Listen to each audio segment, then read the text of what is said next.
Welcome to this very special edition of the KAJ Masterclass Live, the show which ensures that you profit from your time spent here with experts, either through their industry insights, information, or simply learning from them. And today we have Michael Hudlow. He is an author, an industry expert with a deep understanding of CRM systems and their implementation. Welcome to the show, Michael. Thank you. Thank you very much. Good day, everyone. Welcome to the show. Welcome to India in this online format, Michael. And I'm sure not just in India, but a lot of people across the globe will benefit from what we'll be talking about. We'll discuss about achieving CRM success. So my first question to you, Michael, is to understand, even though this word people have, been hearing for so long, CRM, customer relationship manager, and a manager, or whatever it is, if I'm not correct, you help us understand what exactly has it changed the meaning? Has the functions changed? Is it actually for the customer, or is it actually for the company? Because the fact is that we don't see customer relationships happening, and the customer relationship is a very big part of all CRM systems, if I understand, as a very simple man who knows nothing about this CRM. So help us understand CRM with the focus on customer, if there is at all, or if it is all about profitability. Very good question. Actually, I've never been asked that question before. So I think the first thing people need to realize, and when you hear the word CRM in today's context, most people associate it with the very big systems that are out in the world right now. So the big ones are Salesforce, which is probably the one that gets the most attention. Microsoft has their dynamic CRM. SAP has their version, and so does Oracle. And there are many others. There's Sugar CRM, and the list maybe goes 40, 50 deep. But the big ones are those top four that I just mentioned. So to answer your specific question about is it for the customer or for the company, it is for the company, but the outcome of the tool should make the customer experience better itself. So my point being is that, if you can streamline the interworkings of your system and how you work with the customer, then the experience for them should become better. In practical terms, think of it as your ability to respond to a customer better. Think of the ability to answer questions better. And on the back end, where companies really see the pickup is the ability to identify potential customers better. And meaning alignment of your services or your product to people who would most likely benefit from their side and from your side to that specific thing. Right. So what is this system look like? As you said, there is a general impression it must be some big supercomputer or something that they must be implementing, and which must be handled by some very efficient people within the system. So what does this system look like, and why is it that people, or a lot of people or organizations, do not find customer CRM success? And before that, I want to understand, through your book, you have written this book called How Not to FUC up a CRM system. So who is this book for? Who have you written for? Are the people actually doing this that you are telling them not to do? And why is it they are doing it? How they are doing it when they are supposed to be the experts of this, of using this? Right. Once again, you're very good at the questions. All right. So why I wrote the book, I'll keep it short. After 15 or more years of both operationally running Salesforce teams and CRM teams, and then also consulting on the same matter, the reality came to me that people were generally book smart, academic smart, theoretical smart, but they were still, and I don't mean smart, I should say not learned. the people are smart. But there was a missing void of information out there that was not attached to a certification. So I'm sure many of your listeners, whatever technical or academia world they're in, there are certifications for things. And that is also true for the CRM world. But what I was seeing is that the reasons that the systems fail were not due mainly to technical reasons, right? So you can get all the certifications you want, and you can make it technically work, but the systems still weren't working right. They weren't meeting, the ROI expected of the company. If the systems were X amount of dollars, they weren't making the leaders for those companies say, wow, I'm happy we spent that money. And so my book was specifically about what are the things that are going wrong that are common, but ironically less obvious to the everyday consumer. And so the book itself, I started writing it, and I planned in my head that it was going to be about 150 pages, and it ended up being more than 500, because I just had much more to say than I thought I did. I mean, there's just no other way to put that. And it's all case studies. So, it's from, I present a problem, I present what happened in the actual problem, because I've either personally experienced them or I interviewed more than 100 C-level technologists for the same point. And then I started writing down how to fix it and what could have been done differently from the beginning. Your one of your follow-up questions was, who was it written for? It is, believe it or not, written for anyone that's in this realm. Meaning it could be an executive leader, because one of the problems is that executive leaders themselves have a poor set of expectations, or a misguided set of expectations of what they should, experience when they deploy a system, and the amount of work that'll be required. For project managers, once again, are they doing the right thing? And I think where the little bit of the flaw comes into play is that CRMs every day imagine a spider in your system. They're constantly grabbing information from all over your system. And so they touch marketing, technology, finance, they touch everybody. So from a project management standpoint, are all the people or all the teams included that need to be? And from the angle of my book, are the people themselves, are they mentally to this? Have they accepted potential change in their world? Because if they haven't, you can have all the technical switches working, it still won't work, because people are not going to, I say CRM systems are about an environment of sharing. And people who are using the system and who are successful at using these systems have people sharing everywhere with the mentality of sharing.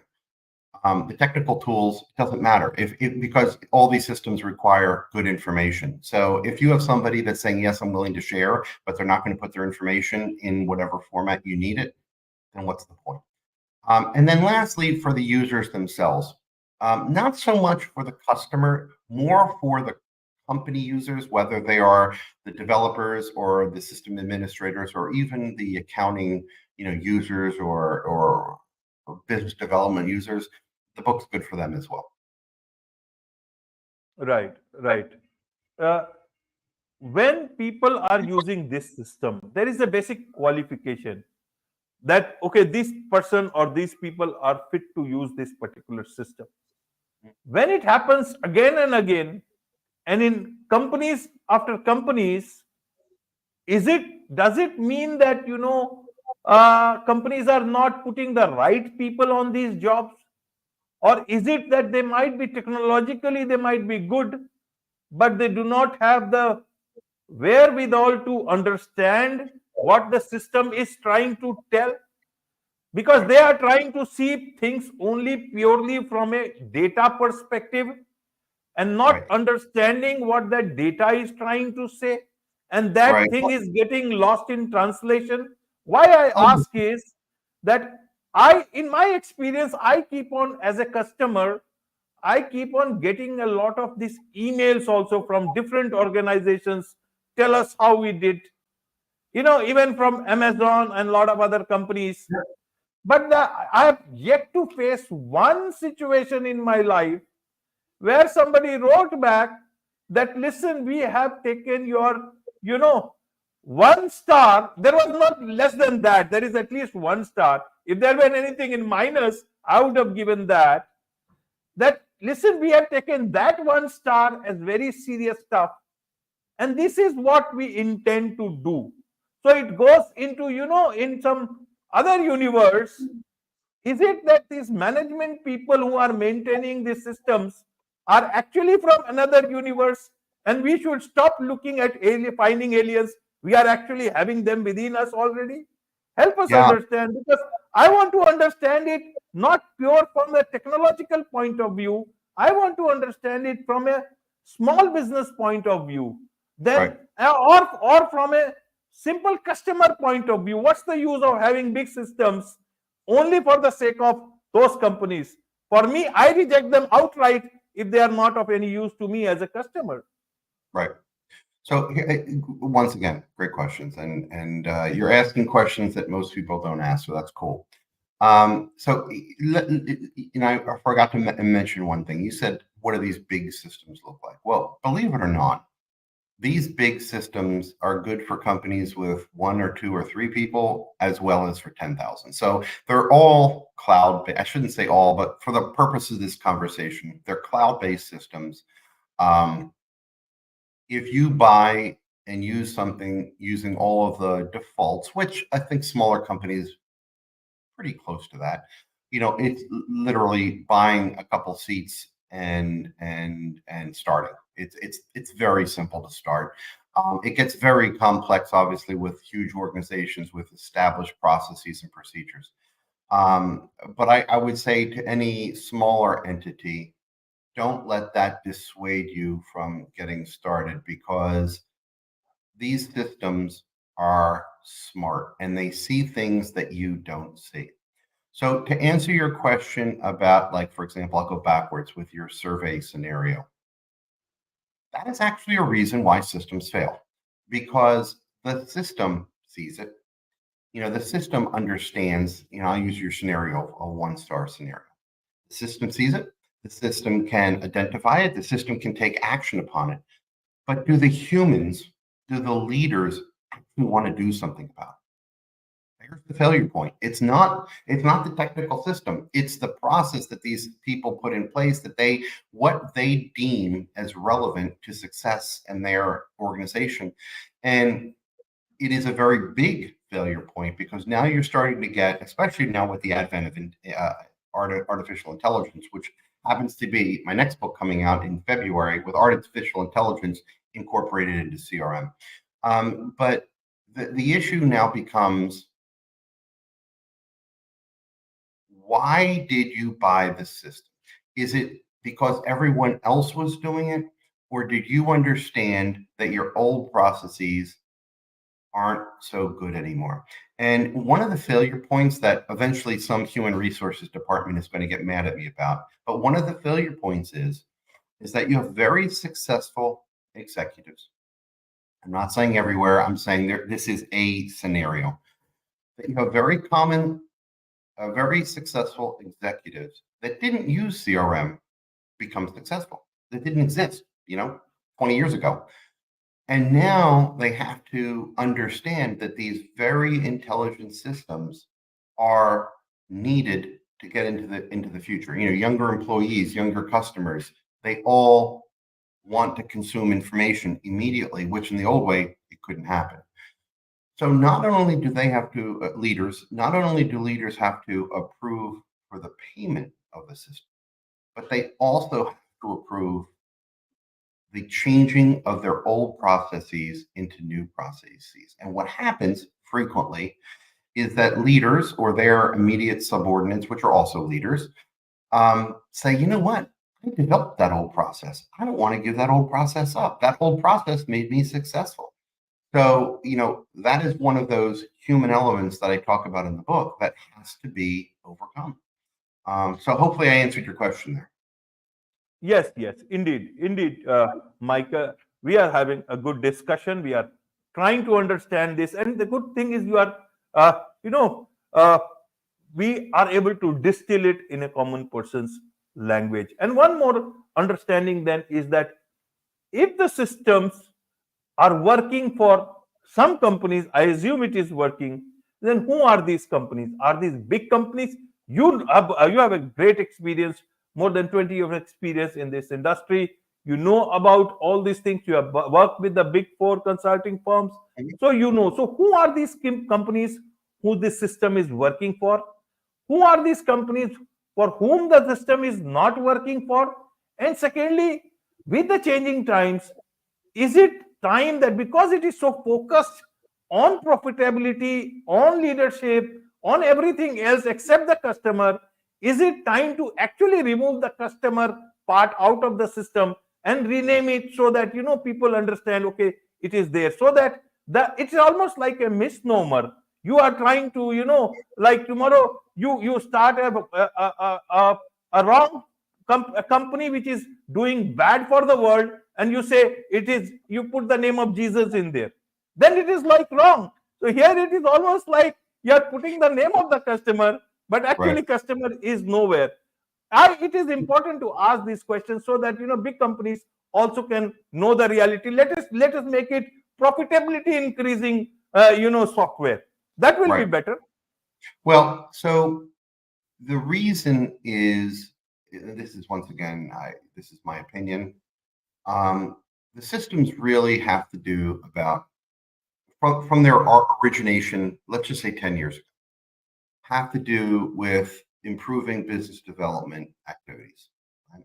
How do we find customers? How do we find better customers? How do we reduce the time to market of our, let's just say, our sales organization, whether it's professional services or manufacturing, it doesn't matter. The tools themselves, all of them, have grown so enormously that, for example, Salesforce, the word sales is, I think, a hurdle for them. And I've even told the Salesforce leaders that it's not about sales anymore. It used to be dozens and dozens and dozens of modules that handle human resources and marketing and a million different things, privacy. So they become, to use my analogy I said before about a spider, they really are becoming a backbone of a company's decision-making processes. You're probably never going to get the C out of CRM removed, just because I think penultimately what people from a company standpoint say, you've heard the adages about, the customer's always right, make the customer happy. I mean, it's about, so I wouldn't call it customer, because by exclusion, in exclusionary, yes, customer is wrong. But when you talk about customer relationship management, it isn't wrong. It is about managing your customers or your opportunities to get new customers. And I would say you asked who's it successful and who's it not. It's not a size question. It's not an industry question. It's absolutely about leadership's willingness to adopt new ways and then champion those new ways. And I'll give you a little what I mean by that. If leadership says we're getting a new system and pays for it, and then says we're going to use new processes, please use them. Well, there's the problem. You have to say this is the new way. And not only is this the new way, the old ways have to be gotten rid of. And if they're not gotten rid of, your system will fail, or it will never meet your expectations. So there's a couple of very big financial decisions and then procedural decisions. I think from an adoption standpoint, it is much easier for a smaller company that is not set in its ways so much that it says, you know what, this new way looks better. Let's try it. That's going to be a successful implementation. Big companies that have, one division over here using it and another division using it always, they're gonna certainly fail. Right, right, Michael. You also use when we are using CRM, we also use AI, in that same breath. Right. So, where does CRM is an old world now? AI coming into it, does it make it better? Does it? Do you think artificial intelligence, which has not got own feelings, will it understand the feelings conveyed through the data in that CRM? Yeah. Yes. So here's where it succeeds initially, and this is one of many circumstances. If you remember what I just said about people not wanting to change their process, but they have to. Well, AI can supplement that. You could make a more rigid workflow within a CRM or a process within a CRM system that people necessarily don't agree with totally. But then you could overlay AI on top of it, which allows it to become, to use the words loosely, more human for the actual user. So once that person says, this is how I want to see information in the morning, this is how I make my decisions, the backend information is still solid. The information that comes as a byproduct of these decisions that this person is going to make still go into the system well, but AI provides a little bit of a layer for them. That's where it becomes a little nicer. Additionally, when implementing or incorporating new teams or new divisions, you could have AI look at their reports and then align it better into the system of how to get it and where to get it from. And then lastly, AI is also pretty nice at cleaning up information, because when you have a CRM system that maybe touches 10 or more sources at a company, it can help with taxonomy. It can help with data cleanup. Right, right, Michael. Now, in terms of the world is changing now. Big companies are using it, smaller companies are using it. You said companies which have got 3 to 4 people, also less than that, can use it. Mhm. A large number of solopreneurs are also growing. Freelancers are growing in every sphere. Can they also use a CRM system for themselves, which can help them? How Sure. feasible is that? Is it very costly? As you said, it always comes to I mean need a huge system, a lot of apparatus for that. How would you like to tell them, and can they Well, do use it? here's what I would say to that. And I'm not trying to be cute with my answer, but it's a real answer. Everyone already is using a CRM. Your CRM might be your notepad sitting on your desk, right? Yes, Someone else's CRM might be an Excel spreadsheet, or an Access old school database or SQL or whatever. So they already are, might be the worst CRM system process in the world, but you already are using one. Well, it's a lot of people just use their email system, email in, things like that. So I would say that even a one-person company, um, to be more specific with your question, I think what you're really asking is, do one-person companies, would they get right. a benefit from an advanced CRM system that we Yes, are talking about? Yeah, they would. First off, it's not expensive because, relatively speaking, it's because you'd only be buying one seat or two seats or whatever the case may be. They, if they have a list of contacts that they use from their email or from LinkedIn, or, well, you can port all that information in. If you incorporate AI, then you can have AI look at all of those contacts and do search and research on those companies in the news, or who are the C-level people at those companies, and then you can start building up a smart, intelligent repository that when you are sleeping is thinking on your behalf. So that when you wake up in the morning and says, hey, you haven't called company X in 2 weeks, and I see these are 5 articles about them in the news, so maybe they're interested in buying whatever you sell. And even AI is now within CRMs able to even compose the emails for you on your behalf. So here are the 10 emails. I wrote them, proof them, send them. So yes, it can help.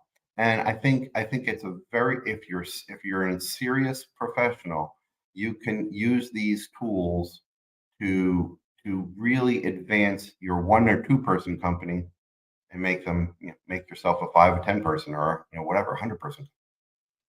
Absolutely, absolutely. There is much to learn about these systems, and who better than someone like you who has got a lot of expertise Thank on you. this, and I've also written a book on this. So, for people who would like to know more about you, more from you, more about your book, what is the best way for them to connect with you, Michael?